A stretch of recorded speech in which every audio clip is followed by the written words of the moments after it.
On behalf of myself and John Shattuck, the CEO of the Kennedy Library Foundation, we're really pleased to have you. And I'd like to thank our forum sponsors, Bank of America, Boston Capital, the Lowell Institute, and Corcoran Jennison, and our media sponsors, the Boston Globe, Boston.com, and WBUR. This is really the most amazing forum today. When I told people that we were going to have a forum featuring men who served with John F. Kennedy in the Solomon Islands in World War II, they couldn't believe it. But we have 4 remarkable such men with us today, and we are deeply honored.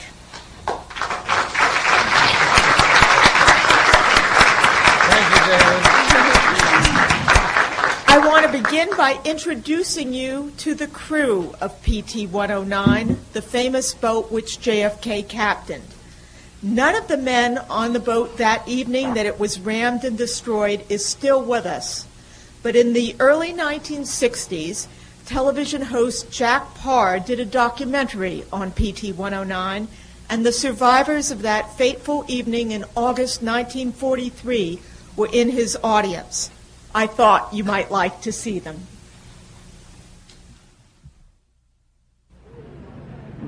I think you'd like to meet the men of the crew of PT109. And I'll ask you now to have the guys stand up. The first time they've been together, all together.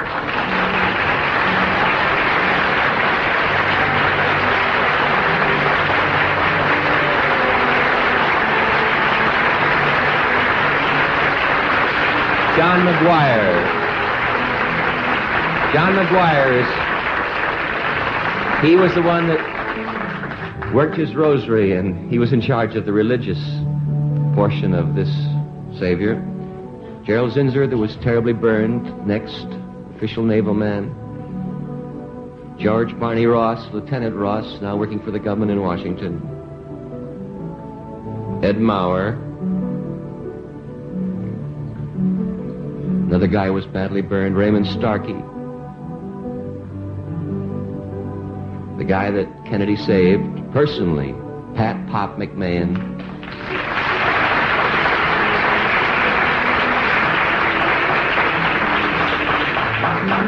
The guy they thought was dead, William Johnson.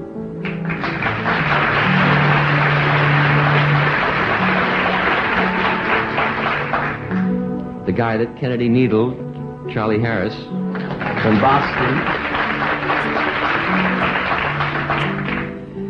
And we have 2 other fellas here tonight who were in the original PT109 crew. Ed Druich, who was wounded the night before this and was not in this particular escapade, but served with Kennedy again at the Warrior River off Choiseul, as did Maurice Covell of Grafton, Massachusetts.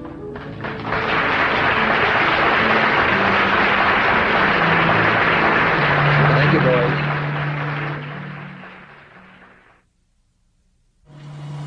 That last name you heard, Maurice Cowell of Grafton, Massachusetts. You know, we publicized this forum, and one of the people who heard about it was Maurice Cowell, now of South Dennis, Massachusetts. He called us up, and we asked him to join us this evening. And Mr. Cowell, it's a terrific honor to have you here. He served on PT109 until 3 evenings before that fateful night, at which time he was hit with shrapnel. What is so special about tonight is that we will hear firsthand from those who knew well and served with John F. Kennedy in World War II. Listen, for example, to these words from an oral history in the Kennedy Library archives describing JFK in the Solomon Islands, and I'm quoting here. Well, he was a young, lanky officer, bright, active, highly idealistic, obviously intent on making the greatest possible contribution that he could. Always concerned about the welfare of his crew, this was one of his outstanding traits, and always concerned with the same intense drive of perfection that he exhibited in his own self-discipline and in his own administration. We all ate together, of course, when we were on the beach, and we all participated in whatever recreation there was, softball or anything that resembled sports. He was a very active participant. He was a vigorous swimmer, and he was quite an intellectual too. He was always reading and involving himself in political discussions, historical discussions, any type discussion that would develop his mind. As early as that, he was intently training his mind for whatever lay ahead. Those words come from William Cullen Battle, the commanding officer of another PT boat, and later the U.S. ambassador to Australia during the Kennedy administration. We're honored to have Mr. Battle with us tonight. As I mentioned before, on the very left, Morris Cowell is with us. Mr. Cowell worked for the federal government during the Kennedy administration, then later worked at the Minuteman National Park, and as superintendent of the Kennedy home in Brookline.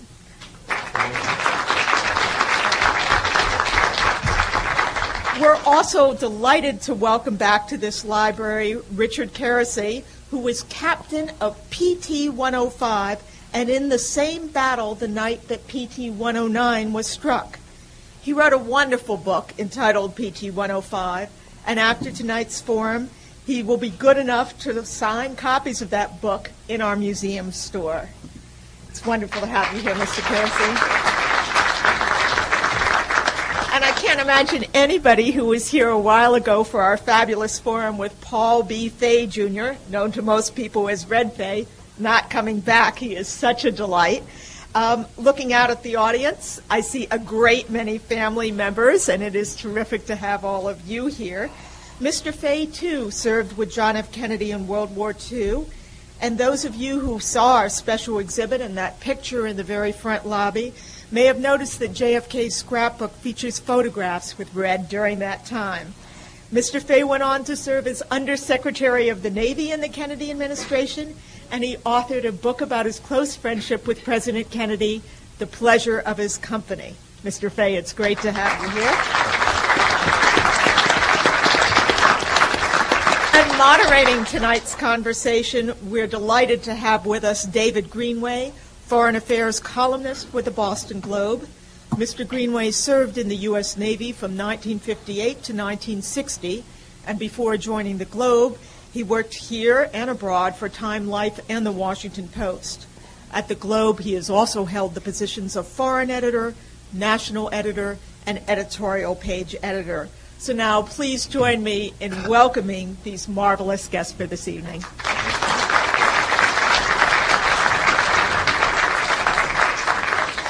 Thank you very much.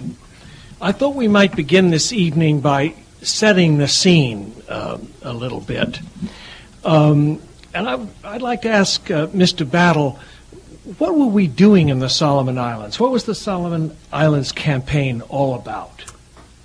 Well, David, you remember, I don't reckon many people do remember, but it was a fact that after Pearl Harbor, it was mighty bleak days. The Japanese were engulfing China and all of Southeast Asia down to New Guinea and the Solomon Islands, heading toward Australia.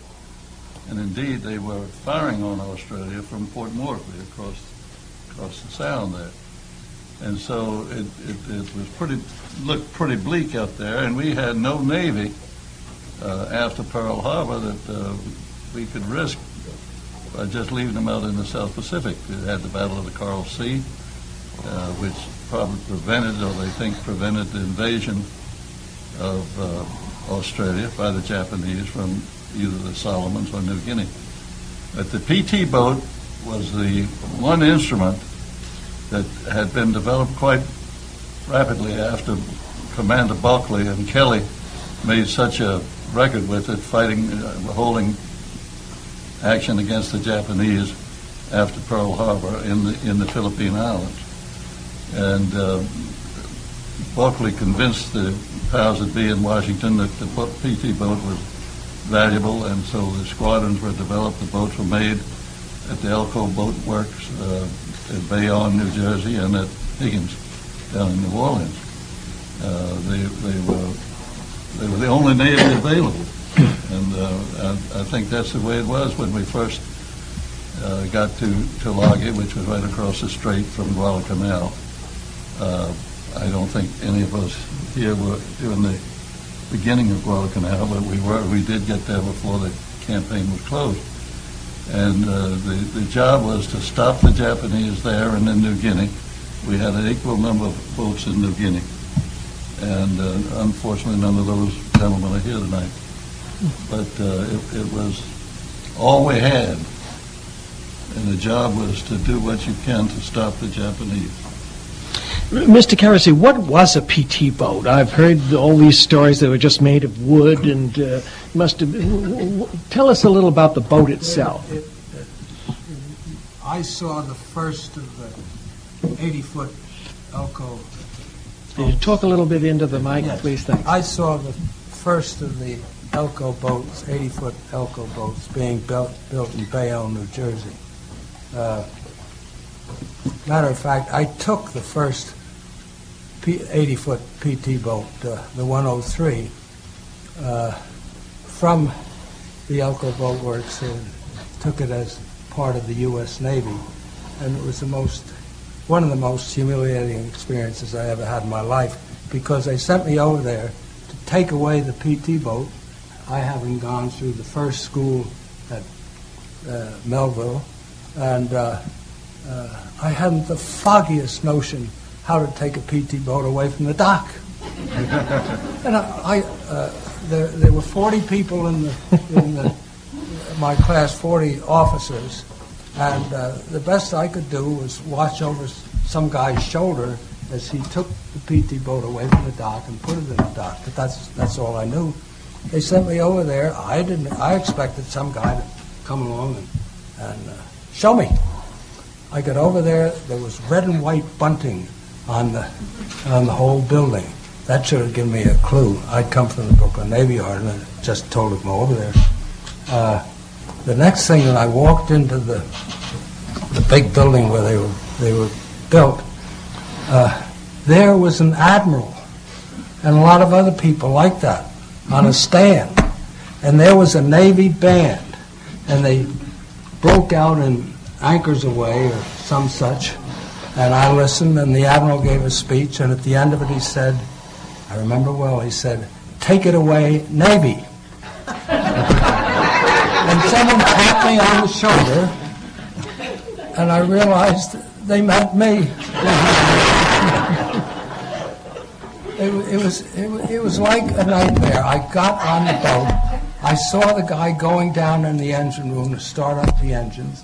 I looked at the throttles. I knew that you had to handle a PT boat only with engines. You didn't do it with the tiny rudders. The rudders were for high speed, but at low speed you had to maneuver with the engines.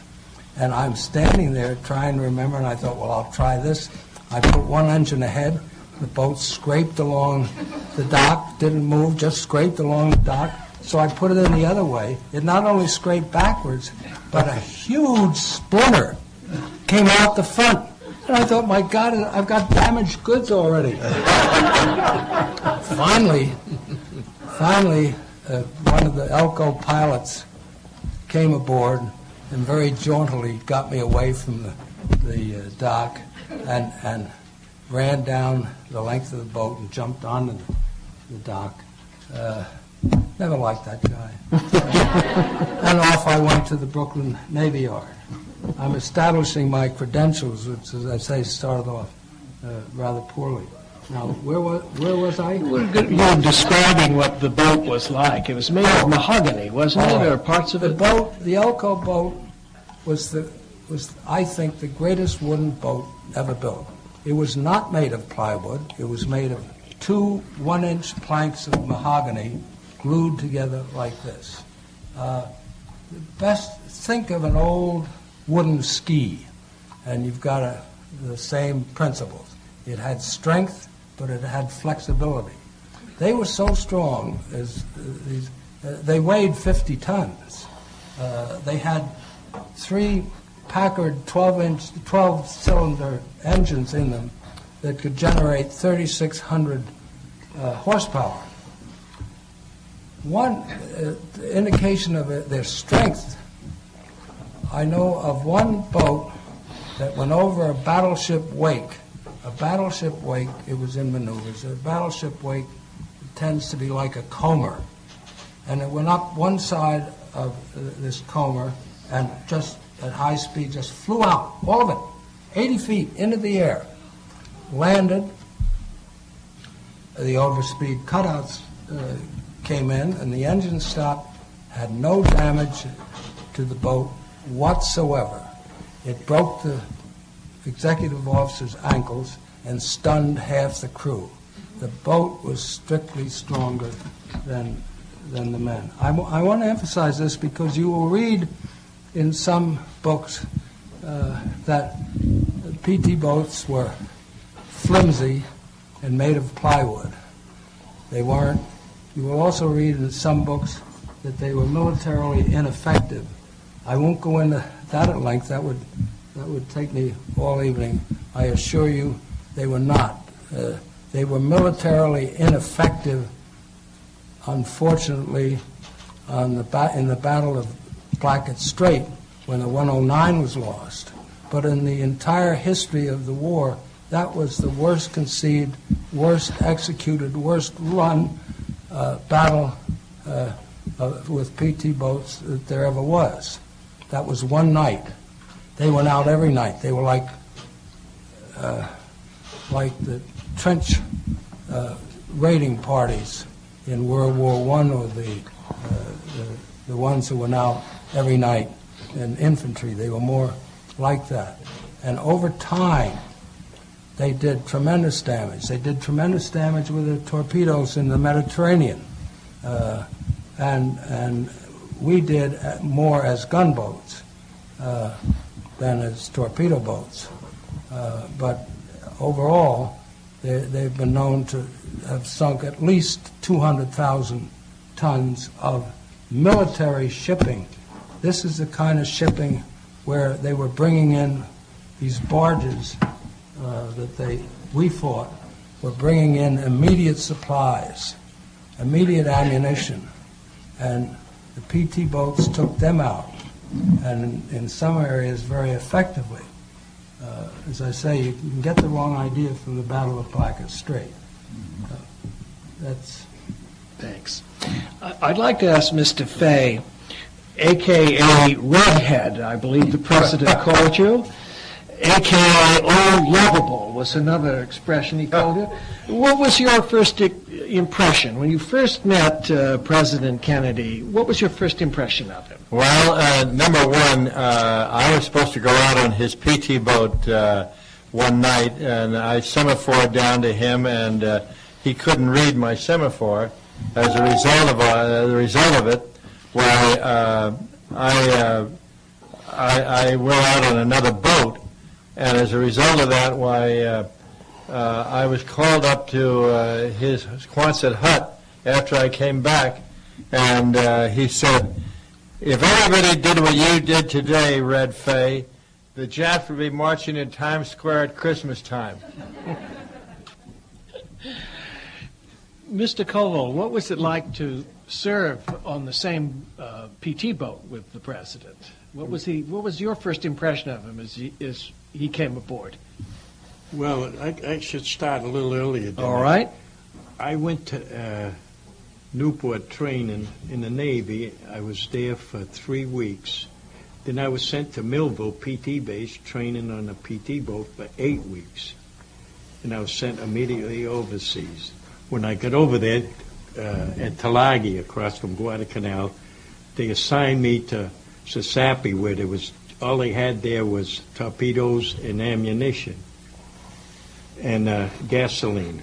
Well, I was doing my job, a boat pulled up, and it was President Kennedy. He said, "Are you Cowell?" I said, "Yeah." He says, "You're assigned to this boat." So I was the first time I was away from home, so I didn't argue with anybody. How old were you? 19. And I got on the boat, and we went over to Sasapi, right across from Macombo, the main base, and we started cleaning guns. So anyway, I'm there cocking my gun, and Kennedy was in front of me in the cockpit, and I cocked it, and the gun went off and just ruffled his hair. It had guards there. and he was a little upset about that. I don't know why. But I never seen a gun before. So he says, "You're a third-class gunner's mate." I said, "I am." I thought I was a seaman first. So anyway, about 3 weeks later, I knew how to take the gun apart and clean it and all that. So he promoted me to second-class gunner's mate. So in 9 months, I was a first-class gunner's mate, and I knew how to clean a gun and so forth. Well, what was he like as a skipper?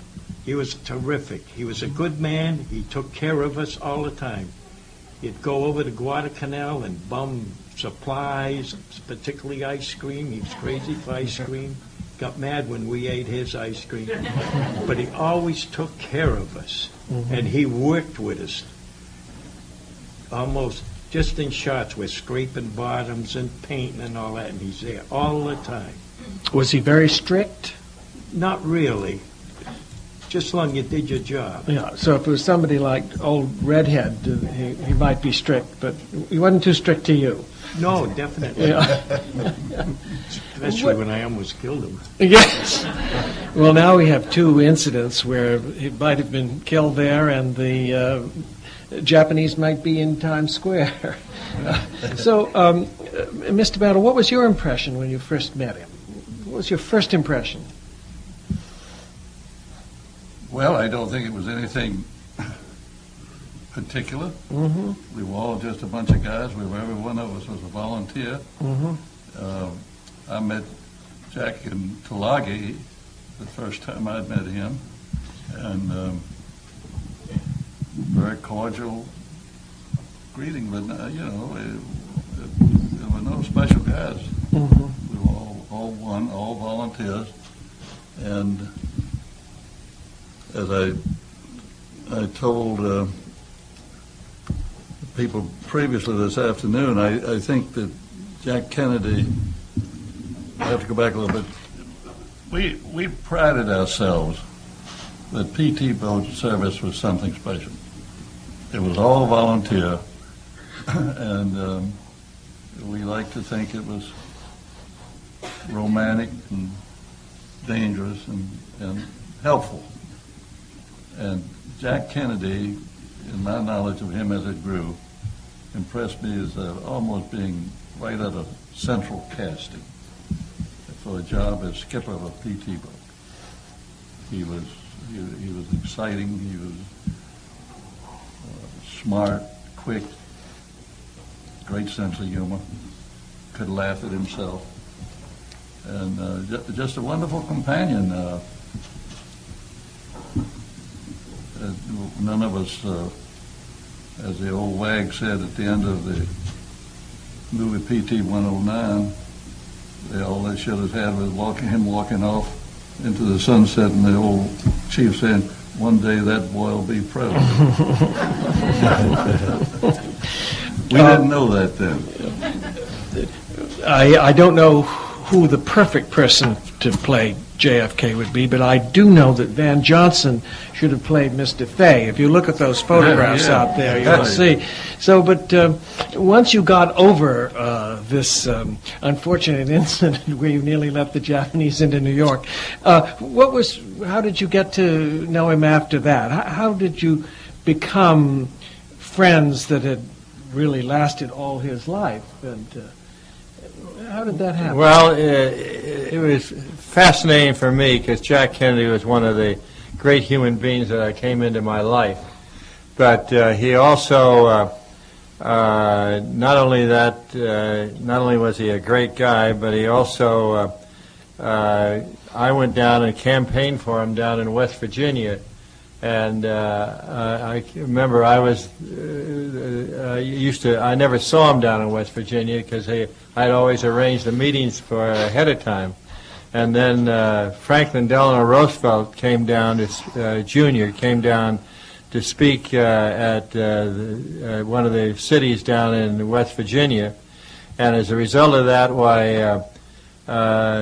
he came out, we went over to the area where he was going to speak, and he said, everybody here remembers my father, And young Franklin acted and spoke an awful lot like his father. So I mean, he had the same atmosphere, same charm and everything that his father had. But I loved him when he finished his speech.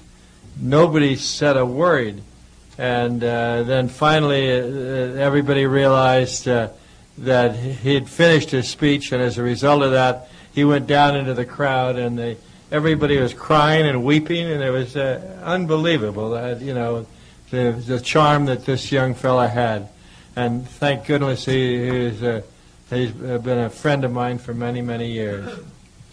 David, one thing is I'd like to say that I'm certain it's something that people ought to really focus on. That these people, all of us, would be saying the same thing about Jack Kennedy if he'd never gone into politics.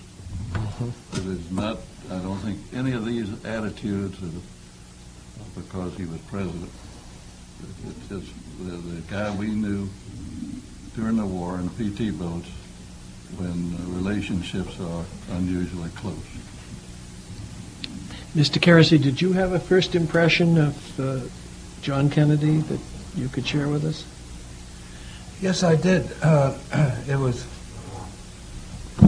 This comes up in another context that's rather embarrassing, but the first time, more than rather embarrassing, the first time I met Jack Kennedy was when he pulled my boat off a reef.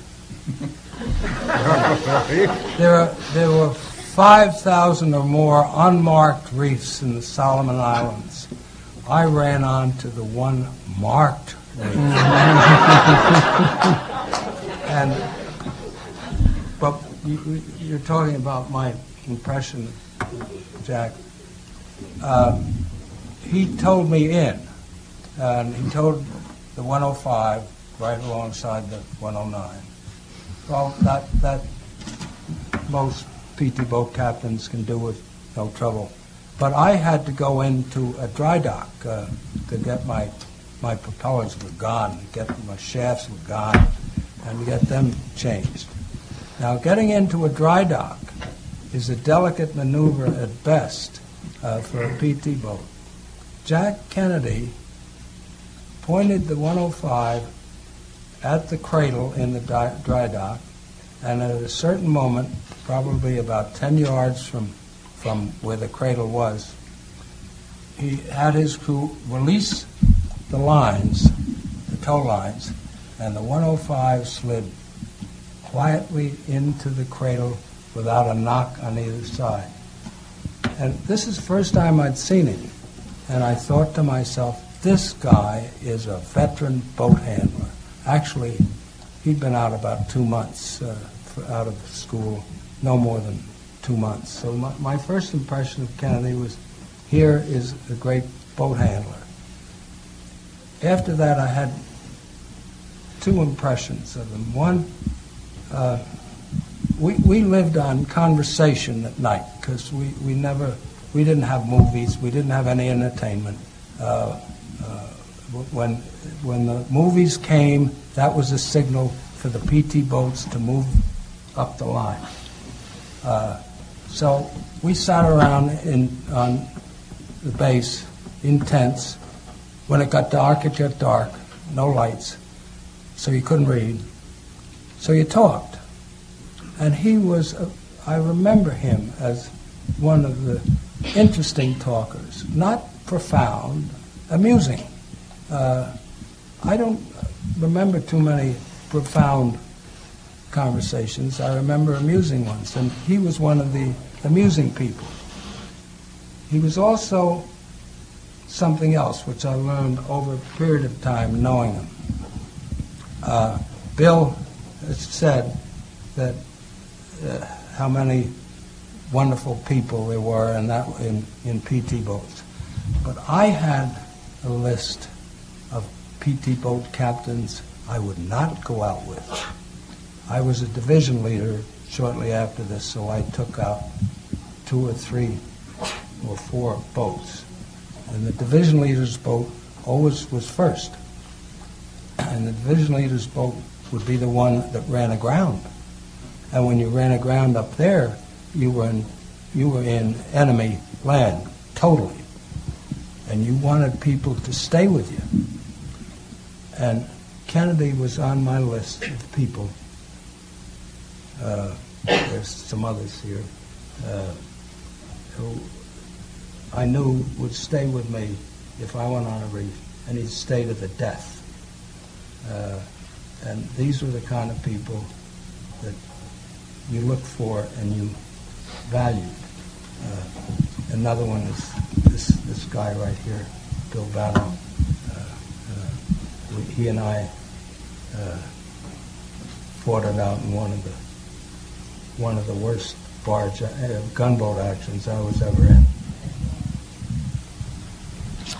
Mr. Covell, did you have the same impression that John F. Kennedy was a very good boat handler, that he had a sense of... Definitely. He always went ahead, scouting the areas before. It's hard to describe for me. But he was a great leader and a good boat handler.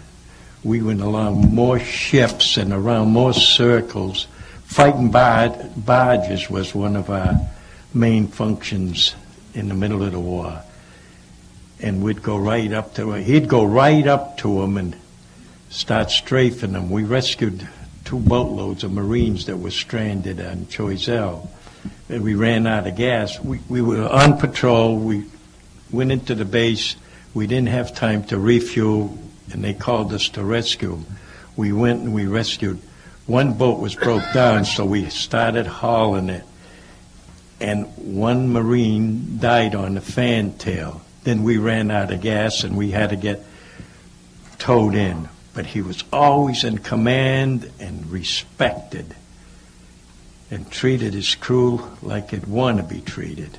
And there was never any friction between the captain and his crew.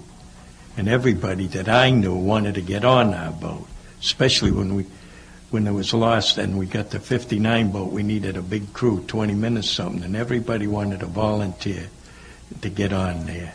Were you on PT-59 as well? Yes. I was senior gunner's mate on the 59. Can you tell us a little bit about the action that I believe you were wounded in an action? That was on the 109. But just before it was sunk. Yes. And therefore, so could you tell us a little bit about that action? When I got wounded? Yeah. Well, we were on patrol, and when we were on patrol, we just go down wherever we were in idle speed so we wouldn't have a big wake. And all of a sudden, we heard a roar of an engine, and it was a float plane coming down. And he dropped the bomb. A Japanese float plane? Japanese float plane. And he dropped the bomb, and it got me, and a piece about this big, just missed Kennedy. It was right in front of him in the cockpit. Well, I didn't know I thought I was hitting the head. But what it was, my hair was standing up. I was so scared. I didn't know I was hit till after the action. My shoe was filled with blood. But I was scared. I never left home before that time. Then you got these Japs shooting at you. And well, when we were at Choiseul, we ate pancakes for three weeks. We had nothing else, just pancakes. I'm just starting to eat them again. My father was in the Navy in Guadalcanal, not as heroic job as yours, but he came back and said he would never eat Spam again for the rest of his life, and he couldn't stand to hear White Christmas play. But that's true. Yeah. But I love Spam. Yeah, you do. Yeah. Okay. And I ate plenty of it. Let's go back to the conversation. We've heard about how amusing Jack Kennedy was in this conversation that you'd have. But, Mr. Fay, I remember in your book you wrote that he was very interested in current events and said if we don't get interested in politics, our children will have to come back and fight another war out here. And did you find him quite a little more serious then? Well, I met Jack Kennedy playing touch football in Melville, Rhode Island, and he wanted to get in the game, and I said, well, get another player. And no sooner does he get another player than starts playing with us, and the next thing he says, why don't we play Razzle Dazzle? Razzle Dazzle is a much more enjoyable touch football game because you just cannot throw. The quarterback gets the center from the, and then you can't cross the line until. And then after that, you can throw the pass to any member of your teammates. Now he was an unbelievable guy. I was so privileged. And then I can tell you one other thing that happened when I was in the back of the reviewing stand after his inauguration, and we were. The Secret Service man came up to me and he said, "Are you Paul Fay?" And I said, "Yes, I am." And he said, "Well, the president wants you to come down to the front row." And so he introduced me to Lyndon Johnson, and Lyndon and I had been at 3 parties in a row. Unfortunately, my darling wife was in Europe at the time, so that I had to take Angie Dickinson to the 3 parties in a row. It was a very big burden on me, but anyway, I lived through it. And anyway, when I came down to the front of the reviewing stand, why then Jack Kennedy had told Lyndon Johnson that he could have the Secretary of the Navy, the Undersecretary of the Navy. And so Jack turned to me and he said, "Redhead, I'm going to give you the position of Undersecretary of the Navy." And I loved it when he said, "If you get by the FBI." Did everyone have nicknames? Did you all have nicknames? Can you tell us what your... Let's go right down to Mr. Battle. Did you have a nickname? I'm afraid I did. And it was? Bitter Bill. Bitter Bill. You want to tell us about that? My wife can probably tell you better than I can. Well, during question time, we'll call on her. And, of course, you were... how did you get the name of Old Lovable? Well... the same way I got Bitter Bill, nothing to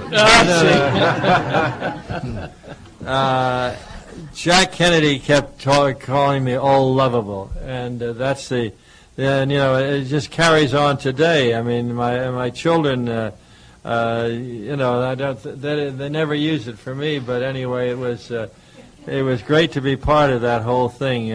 Thanks to Jack Kennedy. Mr. Keresey, did you have a nickname? Yes. Incidentally, Jack Kennedy was a guy who gave nicknames. I remember one horizontal bend for a guy who spent most of the time out there asleep. My nickname was Gunga Dick. Gunga Dick. and it came out of, on Christmas, a guy who had some poetic ability wrote a poem to that Kipling thing, Gunga Dick. Mm-hmm. And he wrote this poem, and that was the entertainment for Christmas. So I got Gunga Dick. Well, you're a better man than I am, Gunga Dick. Mr. Covell, you were 19 years old. Were you called the Kid, or what? Did you have a nickname? No, I didn't. You didn't have a nickname? Didn't have a nickname. Well, good for you. You're the only one who escaped. That's right. Did Captain Kennedy try to give you a nickname, or? Not that I recall. Mm-hmm. I read that his own nickname was Shafty. Shafty. Shafty. Where did that come from? Shafty. Well, he was so bloody thin at that time that that's why he got the nickname Shafty. Uh-huh. Well, I had another version. He used to come in when he got a bad assignment of or we got a bad assignment. He would say, "Shaft it again." He said it different than the way I said it. How did he say it, Bill? Shafty. Shaft it. Shaft it again. Is that your version of the story? Yeah. Uh-huh. And did you, Mr. Covell, did you hear, I'm sure you weren't allowed to call him that, but was that his nickname behind his back? No. No. We never called him that too much, but we didn't have the, informal conversation. Mm-hmm. And I thought of something just a minute ago, and I forgot it. What the heck was it? I'll tell you a story about these guys, Kennedy and Fay. We had a wonderful, big Irishman as our squadron chaplain, Webster. Father Webster. Giles Webster, right. Princeton. Big footballer. Great Catholic priest. And everybody loved him. He was a good guy. And I, being a Baptist from Virginia, didn't know much about what these guys talked about. But I knew they did a lot of talking. And In Latin. Huh? In Latin. Yeah. Every afternoon I'd see Fay and Kennedy, Jim Reed, traipse over to Father Webster's tent. Just the Catholic boys. And I thought, well, that's nice, they're keeping up their religion, they're having their confessions. I don't know what they confess to out here, but they get along fine. And that was it. One afternoon I had to somebody asked me to go to get Fay. There's something on his boat, he needed his attention. I go over there, and I go in Father Webster's tent, and they're having a damn cocktail party out of the father's private stock, and he could get it. He could get that. And needless to say that after that, my silence was quite priceless. I could go to every cocktail party. I was part of that. Were you? Yes, because I was a Roman Catholic. I was invited to Invited for drinks. Father Giles Webster was a Franciscan. He never touched a drop himself, but he would bring over from that airstrip Munda, he would bring over a canteen filled with medical alcohol, and he would serve as the bartender. And when he did a good job serving as the bartender, he looked like a big burly Boston bartender. He was a wonderful guy. Wonderful guy. Well, that's what you learn at Princeton. Huh? That's what you learn at Princeton, I'm sure. Yeah. Mr. Covell, could you tell us a little? Everyone has heard about PT Boat 109, but much less about PT Boat 59. And you served on both. Can you tell us a little bit about what happened on 59?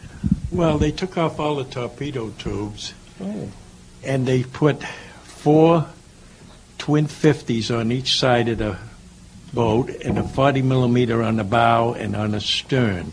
And we'd go along the coast looking for barges. Sometime we'd see the campfires of the Japs because we bypassed them. Well, he'd go close and we'd fire all our guns at them, and they'd shoot at us, but I don't think they were reaching us.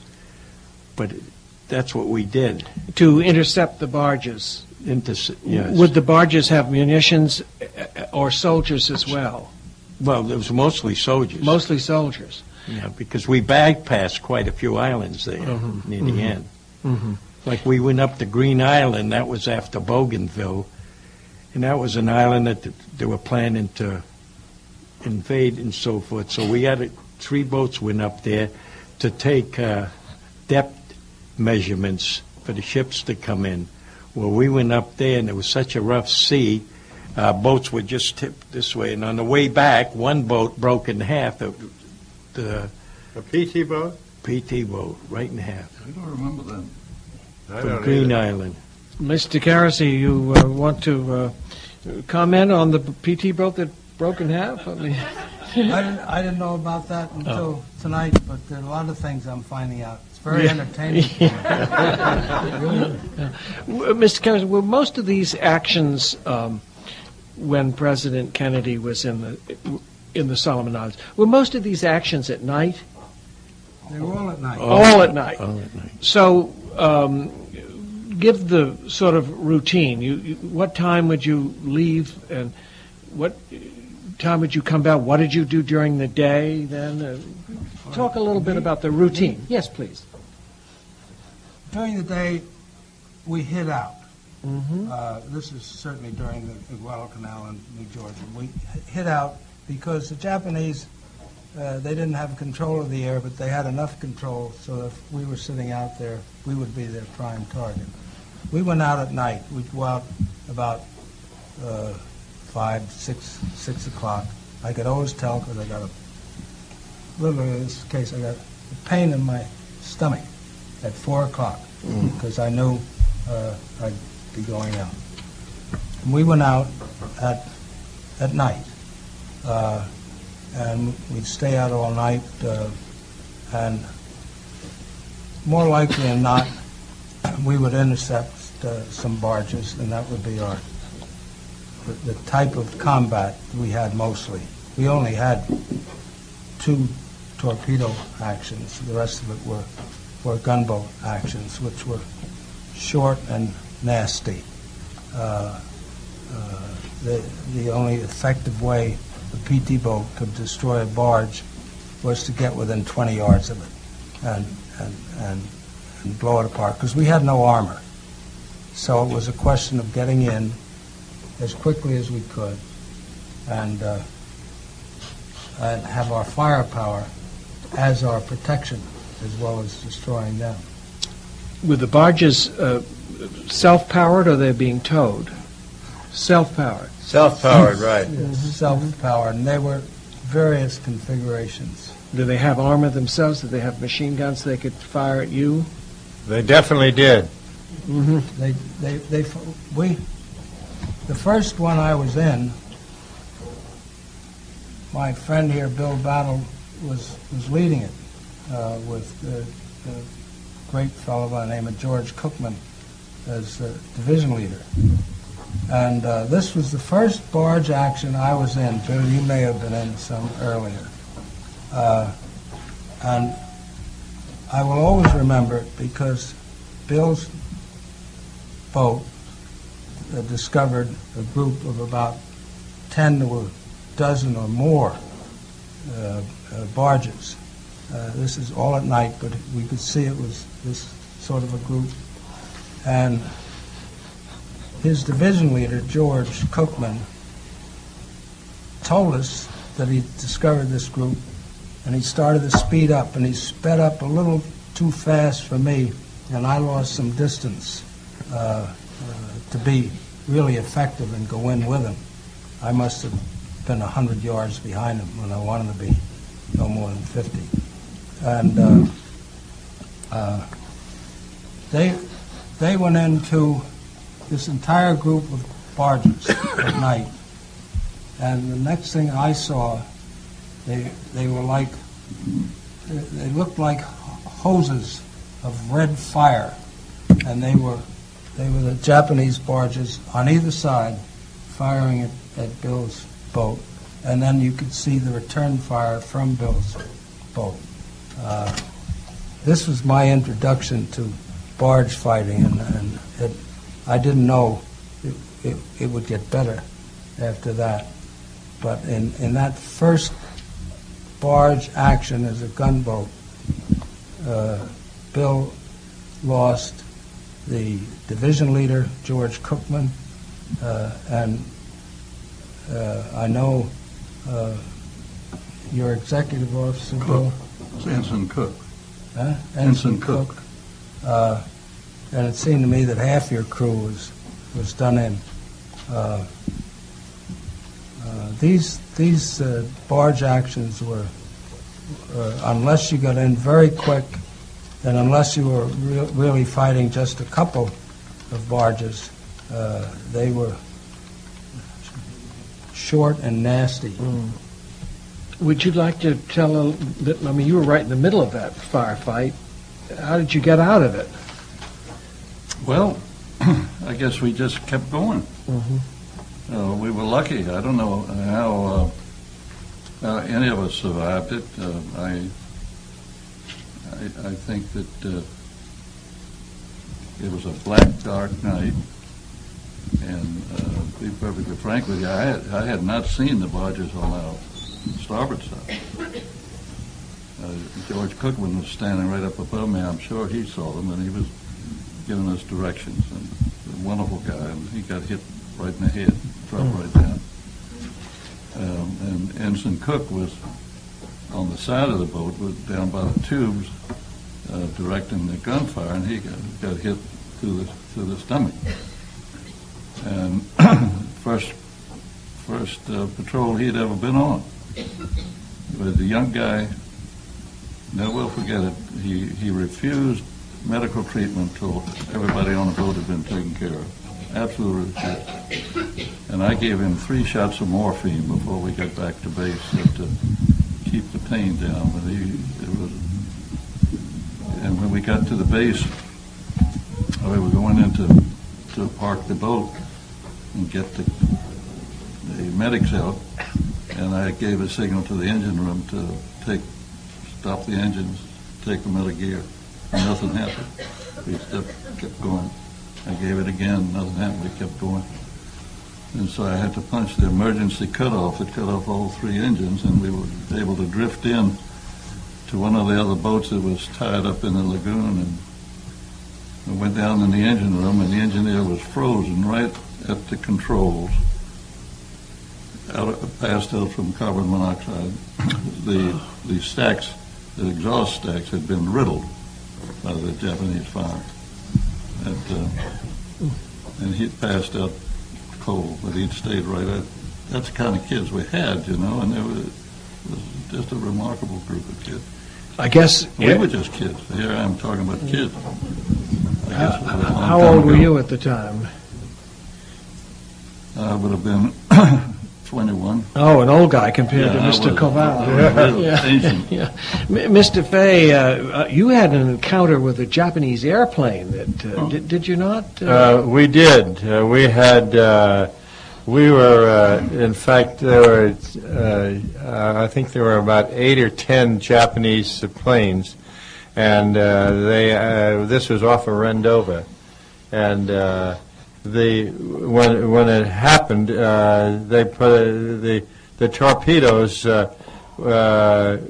never armed enough so that they could explode, and I'll never forget. There was an LCT that was with us at that time, and the skipper of the LCT came alongside and said, I think we have a Japanese torpedo plane, Japanese torpedo in our engine room. And he said, we want to make sure that it's not, and so I took my torpedo man on board the ship, and he said, I don't hear any motion at all in the torpedo, so I don't think it's alive. And there was a fellow named Peter Cowell who was on the same boat, and he said, I'm not going to abandon my ship. And in fact, every one of the people on the crew got on our PT boat, and we took them back to Treasury Island. And at that time, I love the fact that Peter Cowell said, I'm not going to be the one that's going to abandon this ship and have him be the first ship to be turned over to the Japanese Navy. And with that, Peter Cowell, and it took 5 of the crew back to Rendova, and as a result of that, the officer got court-martialed, and Peter got the Silver Star. Gosh, Mr. Covell, what did you think of as the biggest danger to you? Japanese planes or fire from the barges? What did you, when you were on Jack Kennedy's boat, what did you consider the biggest danger? Well, the biggest danger was getting close to the shore to bombard their restrooms. Is that sporting? Every morning when we come in off patrol, we'd destroy all the restrooms we seen on the way in. So that was, and the Japs were there firing their rifles at us, but we were out of range. The 40 millimeters. They never learned to put the restrooms a little further back from the beach? No, they have to be on the beach. There was no flush toilets. Ah, well, They were built out Into the water. Uh-huh. And Lord help you if a PT boat came along. Yeah. Yeah, okay. That's the way it was in Tulagi. Yeah. Yeah. If you're constipated, we cure that for them.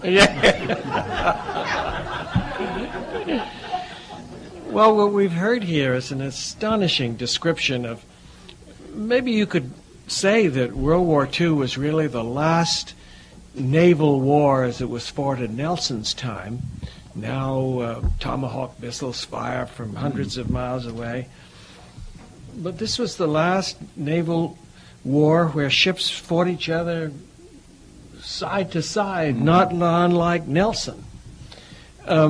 So I'm going to turn it over to questions now from the audience, and I'm going to ask you to please make sure there's a microphone.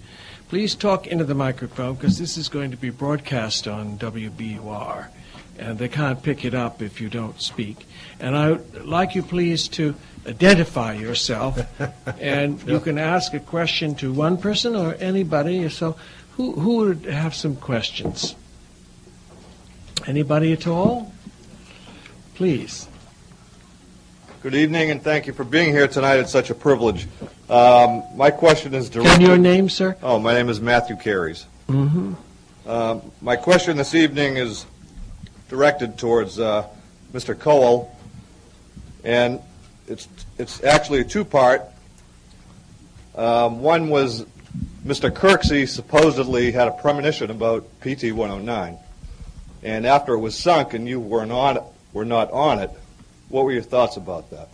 Well, he had this premonition, and the skipper wanted him to stay ashore, and he said if he would, they'd call him yellow. So he went out, and he knew he was going to die that night. I don't know how, but he did die.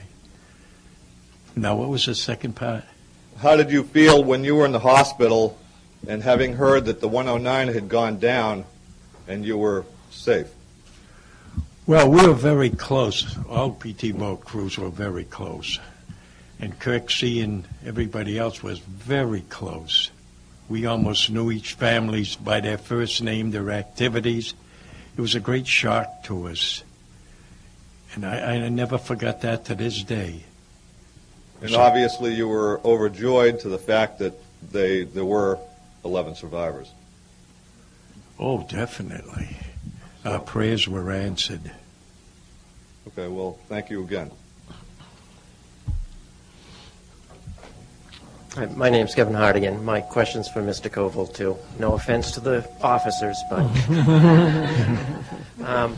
whenever a Republican criticized Kennedy to my father for having lost his boat, my father's answer was always, couldn't have been his fault because most of his crew volunteered to serve with him again. My question is, was my father right? Were most of the men on 59 from the 109? No, they split it up because Ensign Tom got a boat of his own.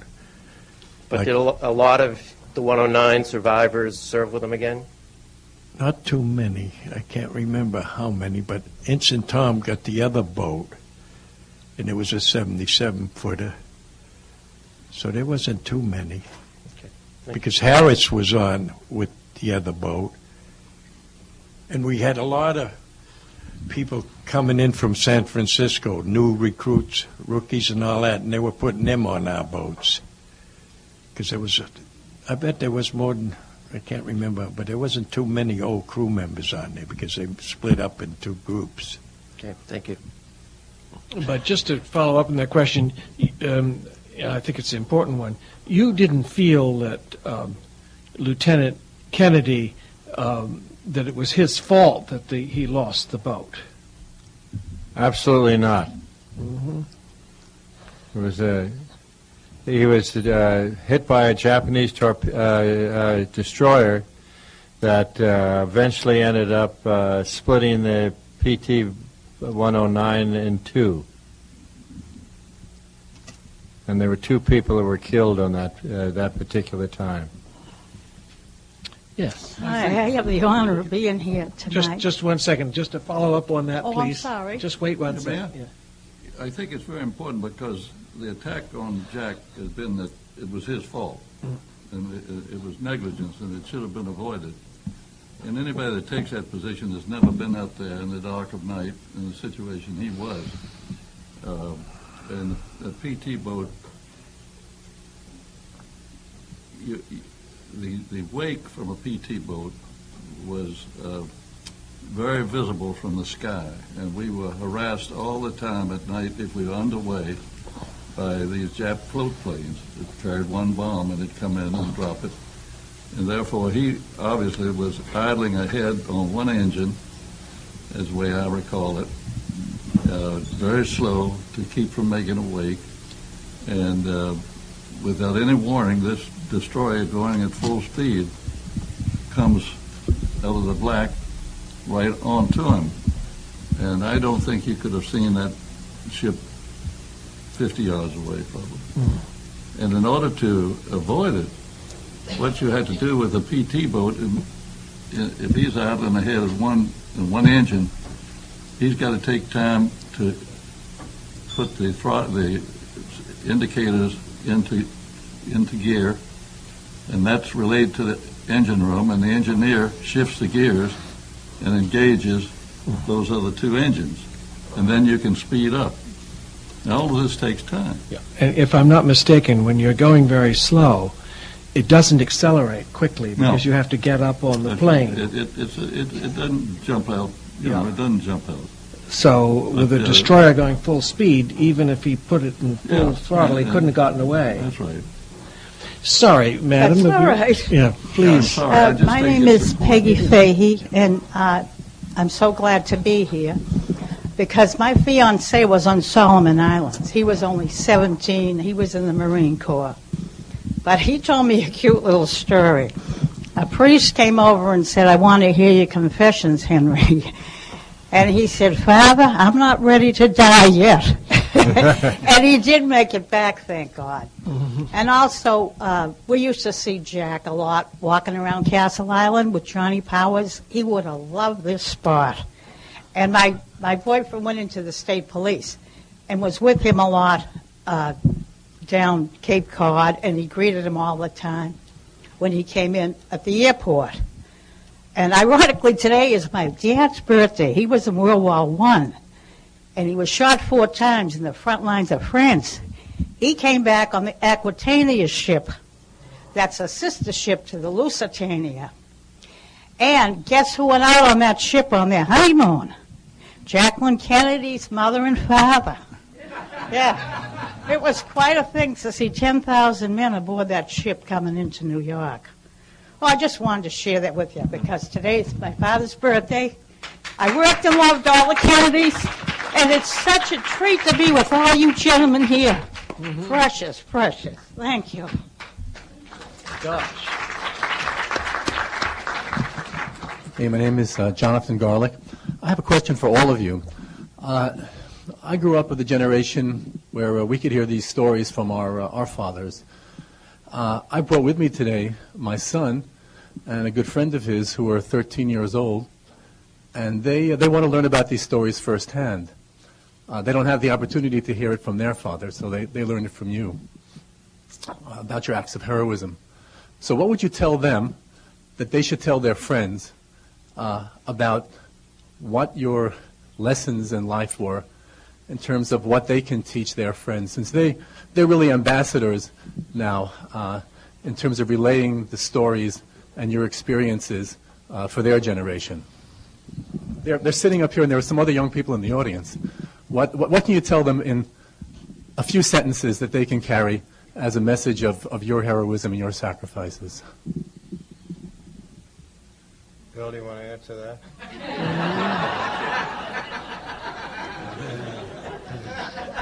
Mr. Ambassador? Yeah.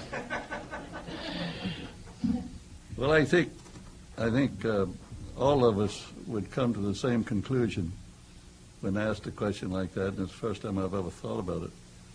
But thinking right here that as we sit here and knowing what these fellows went through and our comrades, and what turned out, what happened to the ones that didn't perform and dropped out or wouldn't go on patrols or things of that sort, is when your duty is there, do it to the best of your ability, no matter how tough it is.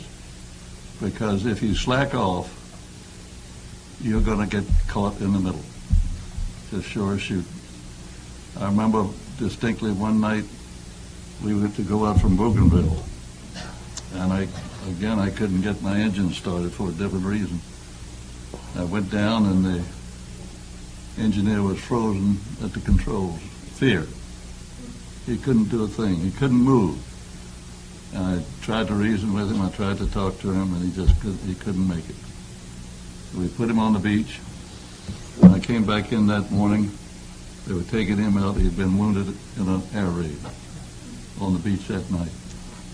You never know. But I do know that if you face your duty and do it to the best of your advantage, your ability, it'll usually work out to your betterment. Well done, Bill.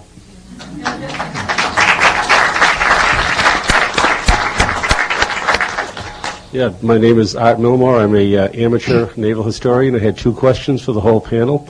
Number one, when the PT boats were rearmed with the later Mark 13 torpedoes that were much lighter than the original ones, did the boats become a lot faster, or did they load them down with all kinds of extra equipment to make them the same speed? Well, it depended on where you were. The Mark was a Mark 13 torpedo. Was an airplane torpedo, and it was much lighter than the one we had. So it did lighten the boat to have those torpedoes. But at the same time, the 20 millimeter gun was replaced by a 40 millimeter gun. So the tendency was to increase the weight on the boat. The boats got heavier, but they didn't lose their speed because the engines were made more powerful, and they went from 1,200 horsepower to 1,500 horsepower. So the PT boat was capable, always capable, of turning up at least 42, 43 knots, or faster. I once had the 105 going, I estimate 50 knots. And what would that be in miles per hour? What? What would that be in miles 60, per hour? 60 miles? This was extraordinary. I only knew it was doing that much because of the RPMs. You did it by the revolutions per minute. You had the dials there. And the 105 was going that fast. He doesn't look like a cowboy, does he? No, there was a good reason. There was a good reason. We were running from shore guns. On the second note, when you noticed about targeting the Japanese outhouses, did any of the wakes from the PT boats knock over any of our privies like 31 knot Brooks destroyers did? No. No, we never did that. Because I didn't know how big the wakes were from the PTs versus a destroyer. I didn't get that. I didn't know how big the wakes of the PTs were when they were at speed versus that of a destroyer, which is about 10 feet high. Yes. I don't get the question. I was asking, did the wakes from the PT boats knock over any of the privies at our bases? No, Okay. no. You'd all go out slow around our bases, not make a big wake. Thank you very much. Thank you. That was a tough one.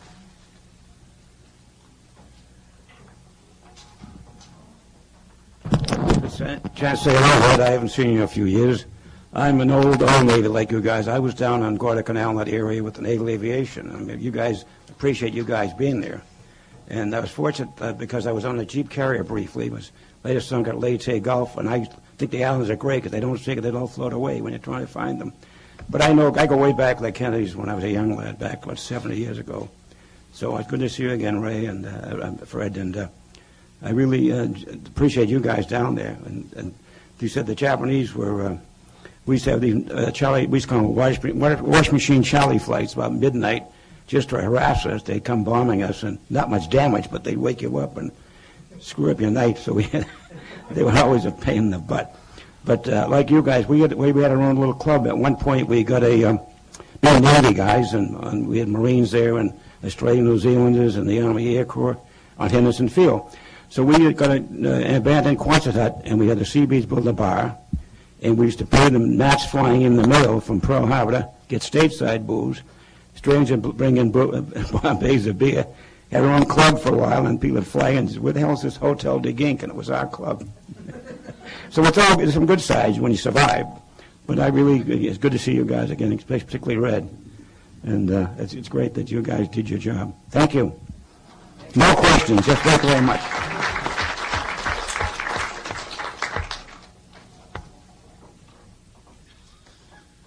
Hi. Good afternoon. My name is Rüdiger Volk. I'm a son of a soldier, of a German soldier. I'm not quite satisfied with the wisdom question.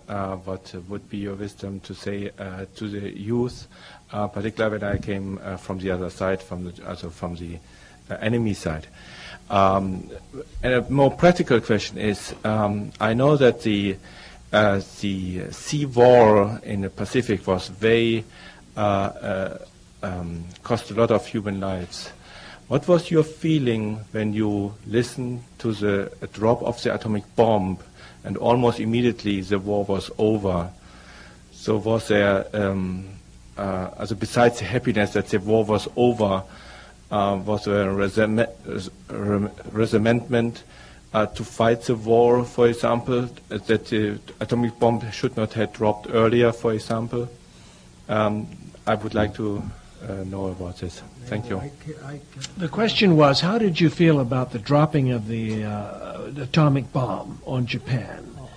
And maybe you could all answer that question. Maybe be interested to know where you were when that happened. You were stateside by then, weren't you, Mr. Fay? Absolutely. I was stateside, no question about it. And the nuclear bomb was dropped on Japanese territory, and I know that when I was still in PT boats at that time, and but it was an unbelievable accident. It could have happened. It blew up that whole bloody area there.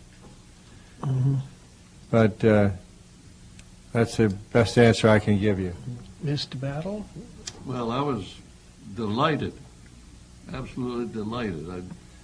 It didn't enter my head to rationalize how many poor human lives were lost. It was just that mine was saved.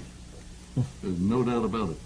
I was in the Philippines on a PT boat, and they were getting ready to load us into these, what they call landing ship dry docks, that they could put quite a few boats in and take them north and just drop us off and use us as picket boats.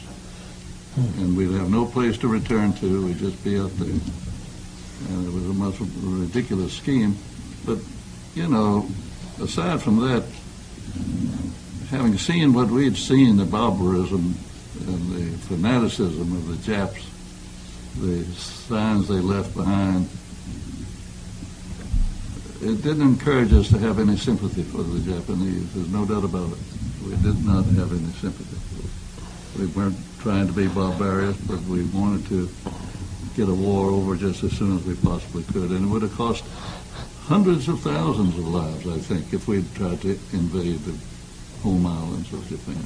You might make a case that it also saved hundreds of thousands more Japanese lives. Maybe. Because they might have, in fact, most probably would have fought to every single stone and stick in Japan. Did you have a feeling about that, Mr. Keresey? Yes. I was on my way out, Mm-hmm. and it was just a complete, profound relief for me. And like Bill, I was delighted. Mm-hmm. We were in different places, but we knew that our chances weren't very good for the second time around like that.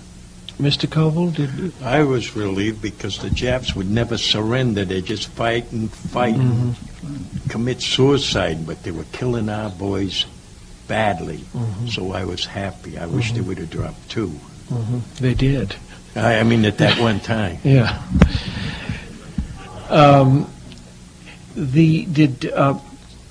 Did in any of your hearing, did President Kennedy ever have an opinion about this controversy on whether we should have dropped the bomb or not? I don't know that he did, but you ever say anything to you, Mr. Fay, about that? He mentioned that the dropping the bomb would probably be, that was, in fact, when we were in the Bay of Pigs, and Admiral Anderson was the chief of naval operations, and he said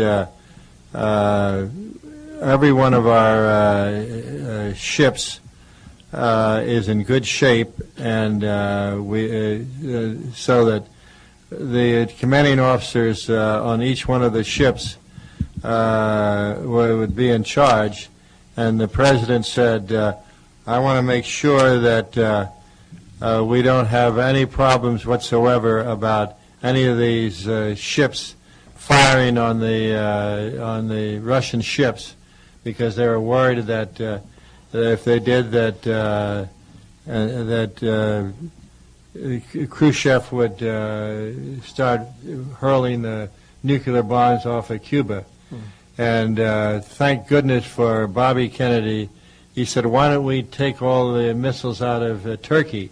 As a result of that, they took all the, Khrushchev took all the nuclear launches out of the Bay of Pigs.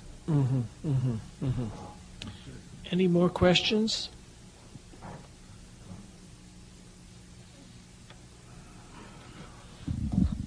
My name is Risa Hill. I'm from Georgia, but I live at Martha's Vineyard now. My father served at Normandy, survived. And on a lighter note, Mr. Fay, I know one thing the president really enjoyed from you was having you sing Hooray for Hollywood. What did she say? Having you sing Hooray for Hollywood. Would you honor us with that? Yeah, a small bit. Do you want me to do it right now? Now. Right now. All right.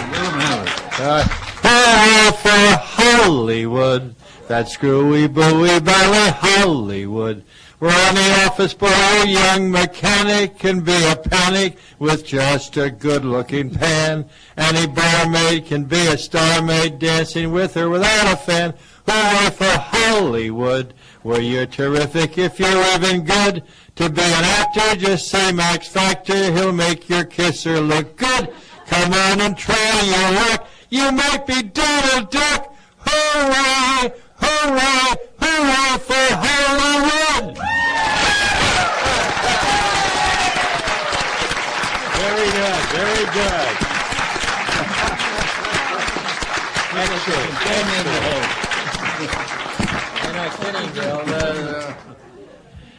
Well, unless there are any more questions, I don't think we can top that. So I want to thank our panel, heroes all. Heroes all. Thank you for coming.